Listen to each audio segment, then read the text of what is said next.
Hello students, एक बार फिर आपका अपना YouTube channel C maths study में आपका स्वागत है। और पिछली वीडियो में मैं आपको कुछ क्वेश्चन दिए थे सोल्व करने के लिए और आपको ये देखने के लिए दिए थे कि आप इसको कितना समय में सोल्व करते हैं। वास्तव में आपको 10 से 15 सेकंड का समय लगता है कि नहीं, कितना समय लग रहा है, क्या आपके दिमाग में आया कि नहीं आया, हमें कैसे पता चलेगा। आप मुझे कॉमेंट सेक्शन में लिख के ज़रूर बताएँ क्या हाल है, क्या दिक्कत है, क्या प्रॉब्लम नहीं है, क्या प्रॉब्लम है, या आपको बताना पड़ेगा, तभी हमें पता चलेगा कि आपको आया कि नहीं आया। तो आइए हम इस क्वेश्चन को फिर दोबारा हम एक बार रिवीजन के रूप में हम सोल्व करते हैं। जिस स्टूडेंट को नहीं आया है कृपया आप इसको दोबारा फिर देख सकते हैं, समझ सकते हैं। और यदि आप मान लीजिए क्वेश्चन को सोल्व किए होंगे तो आपका क्या आंसर आया, और अभी हम करेंगे क्या आंसर आया। यदि आंसर आपको उतना आ रहा है इसका मतलब आपने सही किया, और उसके बाद आपको सोचना है कि इसको करने में आपको कितना समय लगा है। तो आइए करते हैं। एक क्वेश्चन मैंने आपको भटकाने के लिए मैंने अपने मन से क्या किया था, रूट वाली संख्या को बाद में रख के दिया था। जैसे कि ये रूट है, रूट 3 है, यानी रूट वाली संख्या को बाद में, यानी इरेशनल नंबर को बाद में कर दिया और रेशनल नंबर को पहले कर दिया डिनोमिनेटर में। तो इसको क्या करेंगे, इसको भी वही करेंगे, बस थोड़ा सा चेंजिंग ये होगा कि पहले आप क्या करते थे, रूट वाली संख्या को पहले इंटू करते थे, मल्टीप्लाई करके उसके बाद जोड़ते थे। इसमें क्या करेंगे, रेशनल नंबर को इंटू करेंगे, इसको और इसको इंटू करेंगे। उसके बाद में ये जो आप देख रहे हैं इसको इंटू करेंगे, यानी इरेशनल नंबर को इंटू करेंगे तो कितना होगा, 3 5 जा 15 और 2 5 जा 10। तो 15 और 10 को क्या करेंगे, इंटू करके प्लस कर देंगे, ठीक, यानी कि 25 आ गया आपके पास। ठीक है, दिमाग में नोट कीजिए 25 आ गया। कांस्टेंट बाद में लिखेंगे, चलो 25 लिख देते हैं पहले और बाद में इसको सीधा करके लिख लेंगे। यदि आप 25 को बाद में लिखना चाहते हैं, क्योंकि अक्सर कांस्टेंट को बाद में लिखा जाता है। उसके बाद में आपको क्या करना है, उसके बाद में आपको करना है ये जो रूट 3 है, 3 को रूट 3 से इंटू करना है और फिर 2 को रूट 3 से इंटू करना है। तो ये माइनस में है तो प्लस माइनस माइनस, यानी कि -2 रूट 3 और 3 रूट 3, इसका क्या करना है, डिफरेंस निकालना है। पहले आप क्या करते थे, रूट वाली संख्या को इंटू करके क्या करते थे, आप प्लस करते थे ना। अब क्या करना है, माइनस करना है, यानी कि 2 रूट 3 से आप क्या करेंगे, 2 रूट 3 और 3 रूट 3, 3 रूट 3 से 2 रूट 3 माइनस करेंगे, यानी कि रूट 3 क्या है, टर्म है। जैसे कि आप अलजेब्रा में करते हैं, एक्स टर्म में होता है तो क्या करते हैं, 3x - 2x क्या होता है, x होता है। तो ये तो अलजेब्रा में होता है तो इसका टर्म वेरिएबल में होता है, लेकिन सर्च में जो टर्म होता है वो क्या होता है, इरेशनल नंबर में होता है, रूट में होता है। जैसे रूट 2 हो गया, रूट 3 हो गया, रूट 5, यानी कि किसी भी नंबर का ऐसी रूट होगा जिसका स्क्वायर रूट नहीं निकलता हो। तो इसमें क्या होगा, 3 रूट 3 से अब क्या करेंगे, अब ये भी देखना है आपको कि रूट 3 का कोफिशिएंट 2 है और रूट 3 का कोफिशिएंट 3 है, तो ज्यादा का संख्या क्या है, प्लस है, प्लस में। तो आपका क्या होगा, माइनस में नहीं लिखेंगे, आप प्लस में लिखेंगे। तो प्लस रूट 3, यानी कि आप इसको सीधा करके लिखेंगे तो क्या होगा, रूट 3 + 25। अच्छा, उसके बाद में नीचे क्या है, पहले आप क्या करते थे, a - b स्क्वायर करते थे। अब क्या करेंगे, a स्क्वायर - b करेंगे, उल्टा कर देंगे, यानी कि पहले b का वर्ग निकालते थे और a से माइनस करते थे। अब क्या करेंगे, a का वर्ग निकालेंगे और इस b को माइनस कर देंगे। a का वर्ग निकाल के जितना होगा इसमें से b को माइनस कर देंगे, यानी कि 5 का वर्ग कितना होगा, 25। और रूट 3 है तो इसका वर्ग क्या होगा, 3, यानी कि आप इसको b समझ लीजिए। तो 25 में से 3 माइनस करेंगे तो क्या होगा, 22। तो ये डिनोमिनेटर में क्या आ गया, 22। यह आपका आंसर हो गया। उसके बाद में इसका क्या होगा, इस टाइप का और भी सवाल आप लेकर के, एक सवाल और लेकर के समझ लीजिए, ताकि मैं, क्योंकि जितना भी अभी आपको मैं ट्रिक बताया था, यानी कि पहली संख्या इरेशनल नंबर था, सब में इरेशनल है, पहली संख्या देख लीजिए सब में इरेशनल है। और जो संख्या फर्स्ट इरेशनल नंबर के डिनोमिनेटर का, फर्स्ट इरेशनल नंबर के डिनोमिनेटर का फर्स्ट टर्म इरेशनल नंबर है, डिनोमिनेटर का फर्स्ट टर्म इरेशनल, डिनोमिनेटर का फर्स्ट टर्म इरेशनल, डिनोमिनेटर का फर्स्ट टर्म इरेशनल, हर जगह वही है। और ये तो अलग टाइप का है, ये तो बताया था, इसका फॉर्मूला अलग है। यानी कि माइनस में आपको क्या बताते हैं, अभी तो फिर एक बार, -a + b + 2 root ab upon A minus B, ये चीज आपके दिमाग में होना चाहिए। उसके बाद आसानी से कर सकते हैं ए प्लस बी 11, चलिए उसको बाद में लेते हैं, पहले इसको करते हैं। तो उसके बाद में आपको एक क्वेश्चन इस टाइप का एक क्वेश्चन और लेते हैं, जैसे कि मान लीजिए 5/1 माइनस रूट 3 और प्लस 6/1 प्लस रूट 3, इसका क्या होगा? तो आप क्या करेंगे, इस 5 को इंटू करेंगे 1 से, इस 6 को इंटू करेंगे 1 से, तो 6 1 जा 6, 5 1 जा 5, तो 6 और 5 क्या होगा? 11। चलिए 11 को कांस्टेंट को कुछ देर के लिए अपने दिमाग में आप रखिए जमा करके।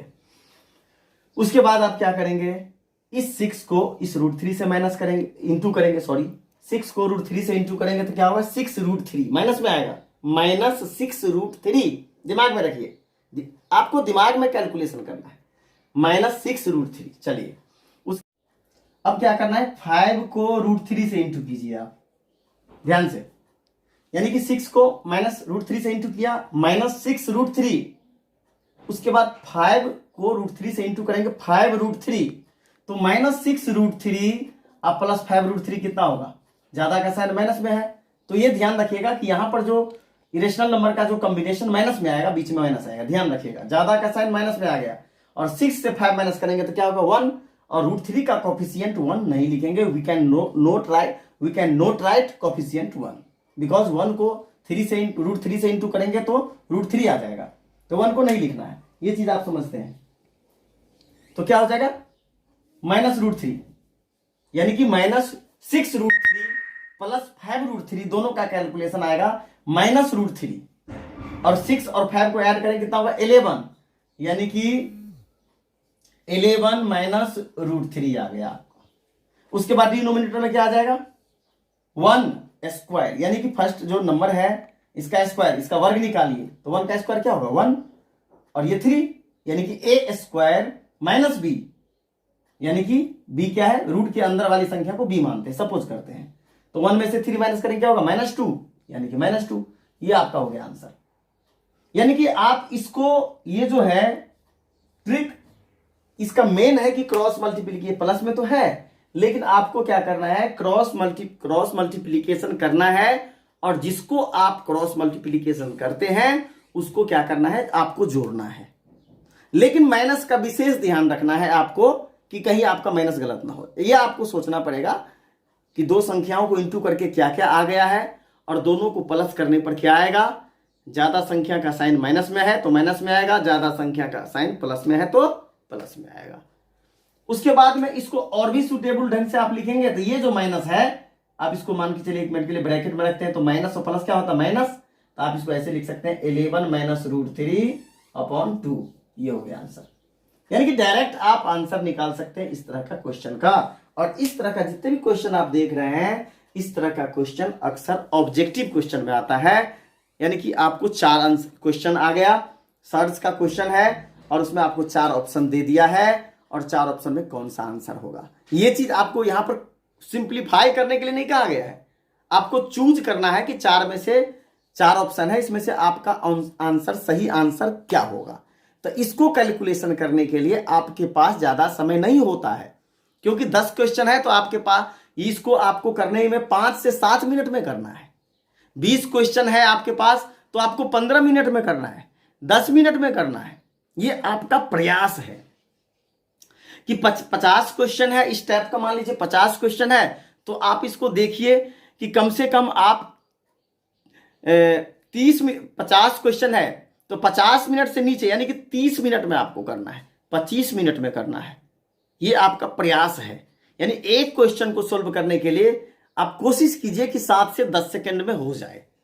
तो 50 क्वेश्चन है तो एक क्वेश्चन को मान लीजिए आप 10 सेकंड में करते हैं तो 50 क्वेश्चन को कितने सेकंड में करेंगे, यानी कि 500 सेकंड में आपको करना है।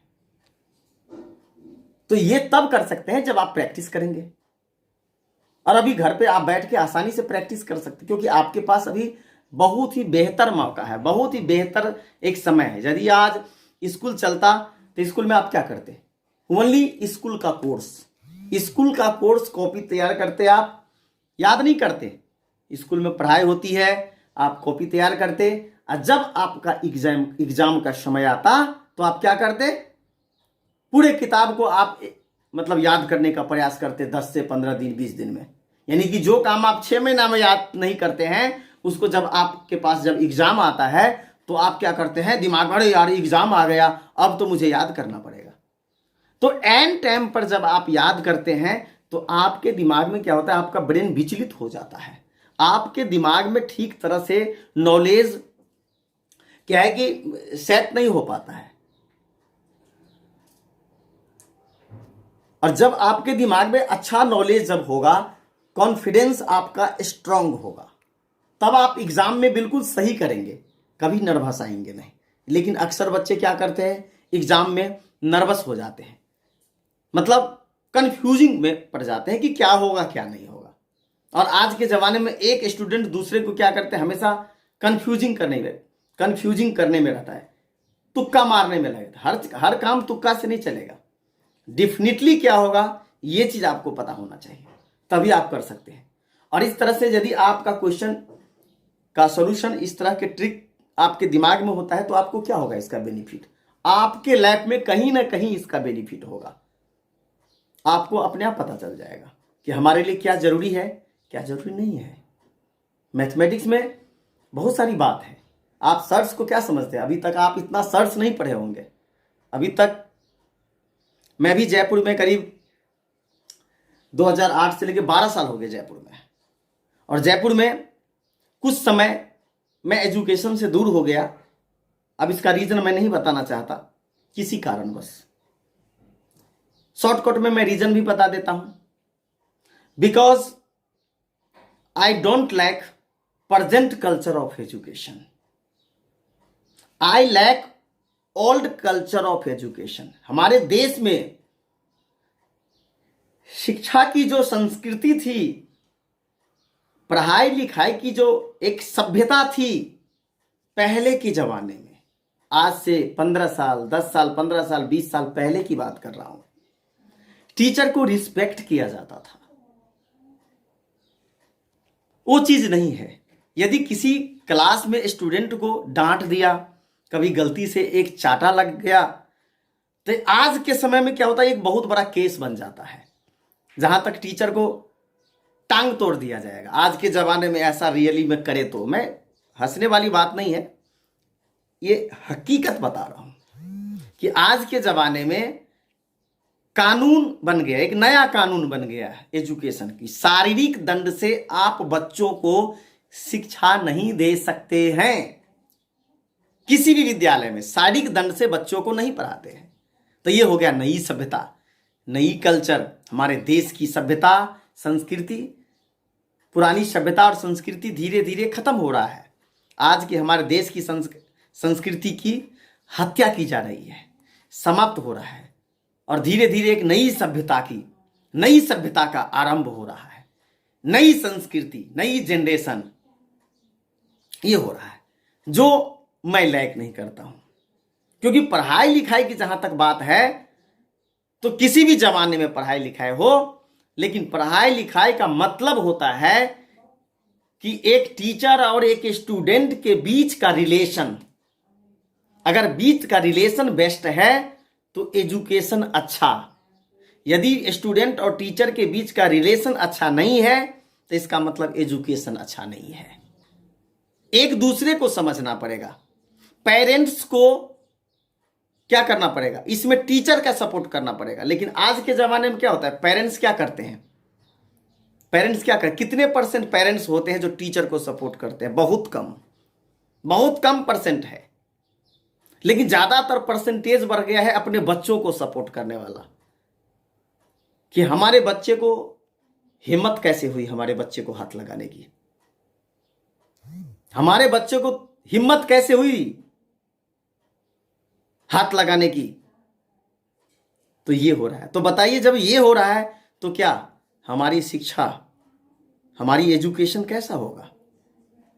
स्वर्ग से सुंदर, सपनों से प्यारा हो जाएगा क्या? नहीं होगा। माता पिता भी अपने बच्चे को किसी गलती पर मारते हैं, कोई मामला नहीं होता है, कोई केस नहीं पहुंचता है थाने में, पुलिस स्टेशन में। लेकिन आज के ज़माने में अगर गलती से अगर डांट भी दिया है स्टूडेंट को, गलती से एक चाटा भी लग गया, तो टीचर और स्कूल के ऊपर बहुत भारी पड़ जाता है वो चीज़। तो ये ज़माना है, इसीलिए मैं एजुकेशन से दूर हो गया। ना बांस रहेगी ना बांसुरी बजेगी, इसीलिए मैं अपना जीने का तरीका बदल दिया। लेकिन जीने का तरीका बदल दिया, इसका अर्थ ये नहीं होता है कि मैं अपनी माँ का भक्त नहीं हूँ, ज्ञान की देवी माँ सरस्वती के साथ मेरा रिश्ता टूट गया, ऐसा नहीं है। भले दुनिया के बच्चों को पढ़ाना छोड़ दिया, लेकिन मैं अपने बच्चों को पढ़ाना तो नहीं छोड़ा ना। अभी लॉकडाउन में मैंने सोचा चलो आज के ज़माने में जब कल्चर चेंज हो गया, तो आज के ज़माने में इसी कल्चर में हम भी ढल जाते हैं। जैसे स्टूडेंट पढ़ेगा वैसे ही पढ़ाएंगे, अब क्या करेंगे, समस्या हो गया। तो इस तरह से एजुकेशन को आप एजुकेशन की तरह समझिए, पढ़ाई को पढ़ाई के तरीके से पढ़िए, आप इंटेलिजेंट बनेंगे, आपका सोच सकारात्मक होगा और अपने जीवन में आप सफलता के शिखर पर पहुंचेंगे। मेरा वादा है, मेरी गारंटी है, इस बात की गारंटी मैं दे रहा हूं आपको। अच्छा से पढ़िए, सफलता कदम चूमेंगे आपके। धन्यवाद।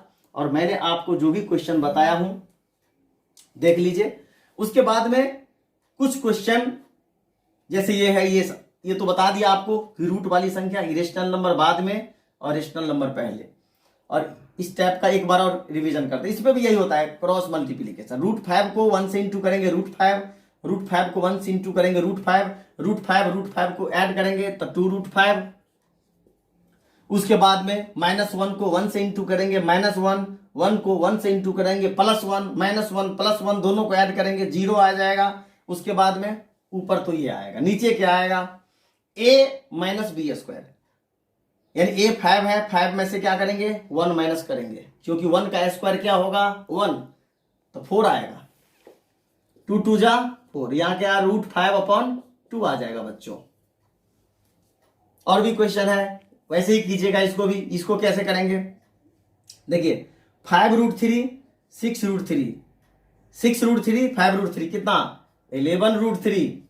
उसके बाद में 5 2 जा 10 -10, 6 2 जा 12 -12।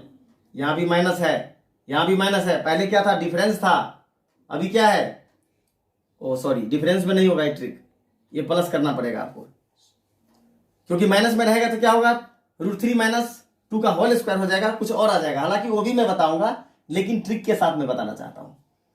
तो क्या हो जाएगा 11 √3।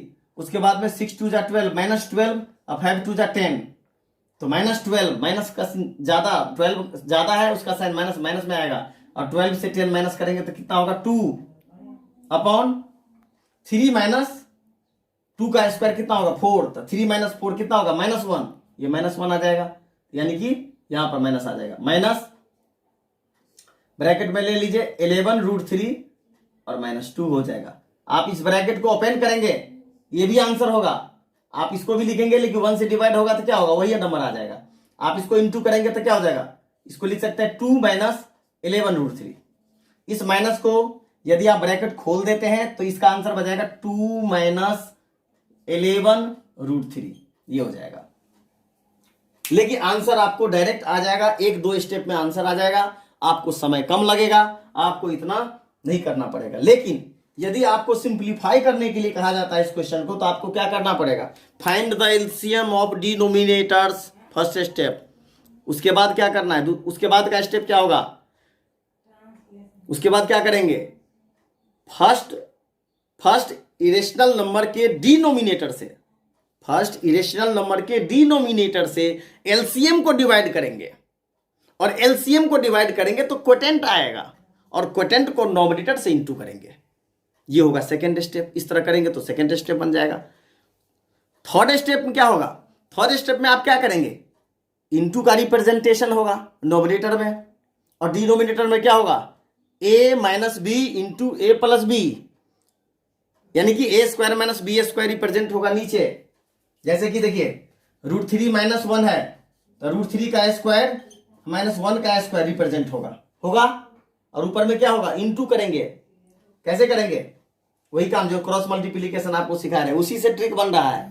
मैंने तो बच्चों को इस तरह से ट्रिक बता दिया, आप भी बना सकते हैं ट्रिक। क्या हो सकता है, ट्रिक पैदा तंत्र मंत्र से नहीं बनता है, ट्रिक आप अपने दिमाग से बनाते हैं। दुनिया में जितने भी टीचर ट्रिक बनाते हैं सब अपने दिमाग से बनाते हैं। क्यों बनाते हैं? किसी क्वेश्चन को जल्दी करने के लिए, फटाफट करने के लिए। ऑब्जेक्टिव क्वेश्चन को फटाफट कैसे करेंगे, हमें तो फटाफट वाला काम सिखा रहा हूं मैं। तो ये है, तो इसका कॉम्बिनेशन सिर्फ वही होता है। आप जब find the LCM of denominator, फिर एलसीएम आएगा, फिर नोमिनेटर को एलसीएम डिनोमिनेटर से क्या करेंगे, एलसीएम को डिवाइड करेंगे, क्वोटेंट आएगा और क्वोटेंट को नोमिनेटर से इंटू करेंगे। उसके बाद में फिर जाकर के क्या होगा, इंटू होगा। इंटू होने के बाद में फिर क्या करेंगे, लाइक टर्म को लाइक टर्म के साथ में जो भी सोल्यूशन होगा वो आपको देखने पर पता चल जाएगा जब स्टेप बनेगा। कभी प्लस करना पड़ता है, कभी माइनस करना पड़ता है, उसके बाद में जाकर के आंसर निकलेगा। तो उसमें जितना काम करना पड़ेगा, इसमें क्या होगा, इतना काम नहीं करना पड़ता है, हो जाएगा फटाफट। एक्सपीरियंस होगा 10 से 15 सेकंड 20 सेकंड में हो जाएगा, 1 मिनट से पहले हो जाएगा। लेकिन 1 मिनट में कौन करेगा? जो आप सोचते रहेंगे सोचते रहेंगे सोचते रहेंगे या करेंगे ही नहीं। यानी कि आपका सोच सार्थक होना चाहिए, निरर्थक नहीं होना चाहिए। ठीक है बच्चों, और भी सवाल है बहुत सारा, आप खुद भी कीजिए, और भी हम दूसरे दिन फिर और भी ट्रिक लेके आएंगे, और भी बहुत सारा ट्रिक है। तो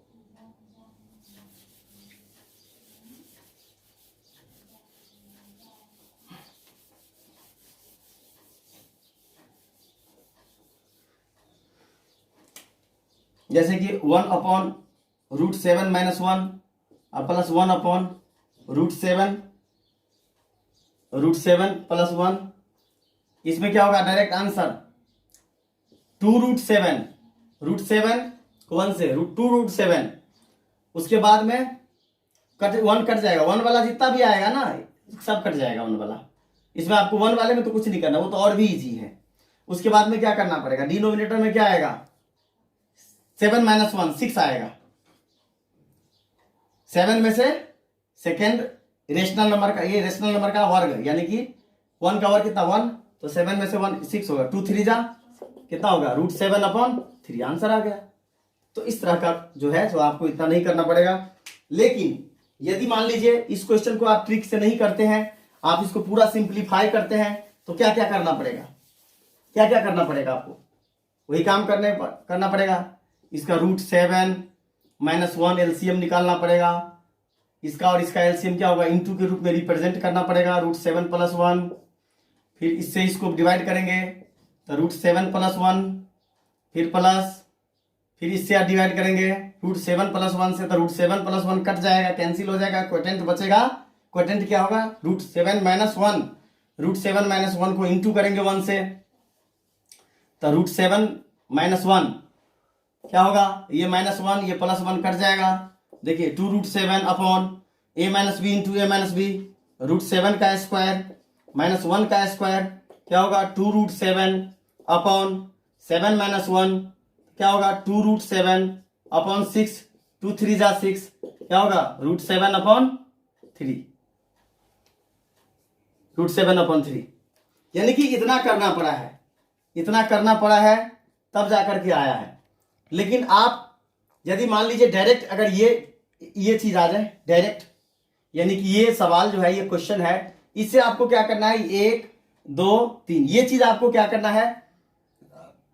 है, लेकिन दूसरे माध्यम से, क्रॉस मल्टीप्लीकेशन के माध्यम से हम समझेंगे और उसको ऐड करेंगे और डायरेक्ट ये स्टेप आएगा, उसके बाद में ये स्टेप आ जाएगा। क्योंकि ये स्टेप आएगा तो कभी कैंसिल हो जाएगा, कभी कॉमन आएगा तो कभी कॉमन आएगा तो उसके बाद में कैंसिल करेंगे तो उसके बाद ये आ जाएगा। तो इस तरह से मैंने आपको बताया हूं। अगर आपको समझ में नहीं आया होगा तो आप कमेंट करके बताइए, तभी मैं समझ पाऊंगा कि आपको समझ में आया कि नहीं आया। और फिर हम और भी बहुत सारे ट्रिक को लेके अगले वीडियो में आएंगे बच्चों। और मेहनत कीजिए, आगे बढ़ते रहिए। धन्यवाद, मेरा आशीर्वाद आपके साथ है।